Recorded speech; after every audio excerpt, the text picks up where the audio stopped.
Parliament has cancelled MK Party's flight and accommodation arrangements for the National Assembly sitting this Friday. Let's talk about it. Hello, welcome to Entertainment Galore, and this is your girl, Messi. Please do like this video and subscribe to the channel. Yo, so this news, when they broke out yesterday, I was like so confused because I remember that the MK's spokesperson, Utlamulo Ndlela, did an interview just a couple of days ago, right?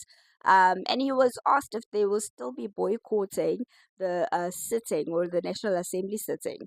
And he said, no, they're not going to be doing that. Why would they do that? So now I guess there has been like kind of like change of events. So with that being said, because there's like a court interdict, right, sent by the MK Party's lawyers. So Parliament announced that this week's sitting will proceed without the MK Party members. So Parliament said this in a statement that in light of the MK Party's express decision through their legal representatives not to attend the first sitting, Parliament has cancelled all arrangements of accommodation and flights of the party's elected members. This measure is to avoid incurring fruitless and wasteful expenditure in compliance with the Financial Management of Parliament and Provincial Legislatures Act 2009. So Parliament is currently like organizing flights and accommodation for about like 400 members of Parliament who are going to be attending or sitting, all right, from next week Monday. So about 58 elected members, right, of the MK Party are expected to sit at the National Assembly. However, it's been alleged that they are looking to boycott, all right, the first sitting of the National Assembly. The MK Party feels that this is unconstitutional, right, while the Parliament said that it does not agree with MK Party's interpretation of Section 46 of the Constitution. Quoting from IOL, the National Assembly said it was of the view that it was legally bound to facilitate the first sitting as well as the National Council of Provinces at a date and time determined by the Chief Justice, and there are no legal impediments preventing this process. According to Section 49(3) of the Constitution, unless and until the results of the election are set aside by a court, Parliament must ensure that the sitting proceed as directed. So MK is still fighting the rigging of votes, right? And the matter is still like a court. And Parliament spokesperson Moloto Matapo did come out to actually clear the mayhems. Okay, so they say that no, they're not like literally canceling the accommodation and flights bookings. It's just that up until they have received communication from MK Party stating that they will be attending the first sitting of the National Assembly. So they say that because the matter is still at court, they are still waiting for feedback, but they are in continuous communication with them. And should they receive communication or a go ahead by Friday, then they'll go ahead and make the necessary arrangements for them. So he says that this is more of like a precautional matter more than anything. So I'm about to go on a vent here, okay? I'm all about fighting for fairness and justice and all that is right.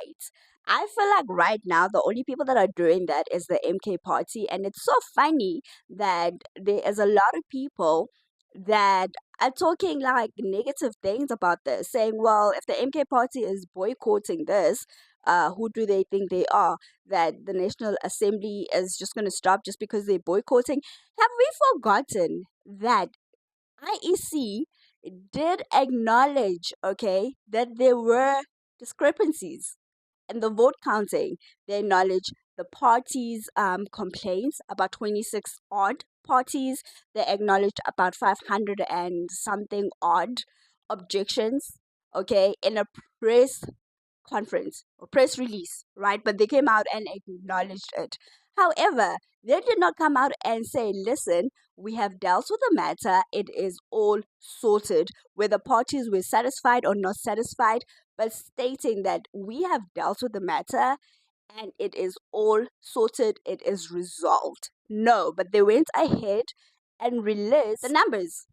They released the votes without acknowledging the situation that had happened prior. So I kind of feel like MK is the only party that is at the forefront and fighting for justice. But because we as South Africans are so quick to move on, when the powers that be will do things so that we able to move on. We're quick to move on and then now start dragging the people that are still fighting for whatever happened, because like now people are like, who do you think MK are? Oh, they think that everything is about them and blah blah blah blah. Wasn't that everybody almost the people were complaining that the votes seem rigged? Hello, like we so quick to move on. So it's like they knew, like, you know what, release, okay, just release the numbers, the votes, say who won, who didn't win, whatever, where the percentages are, and then we move on to other matters because we as South Africans are quick to move on. We're quick to accept what is given to us, and that's why there's not going to be change in this country because we are so acceptant of everything. Everything. The media is literally controlling SA and they're being controlled. Like a certain narrative is going to be put out there and majority of the people are going to run with it. That's how it is. But anyways, that's my vent. That is my 2 cents vent. Okay, if you made it this far into the video, thank you so much for watching. Please do like, please do subscribe to the channel if you're watching on YouTube. If you're watching on TikTok, please do follow, or watching on Facebook, do also follow. Leave your comments in the comment section and tell me what you think about this. Am I right? Are we quick to move on? Because that's what I kind of feel like. That's what I kind of feel like, you guys. And also, please do remember to also share this video. Once again, thank you so much. Until the next one. Bye.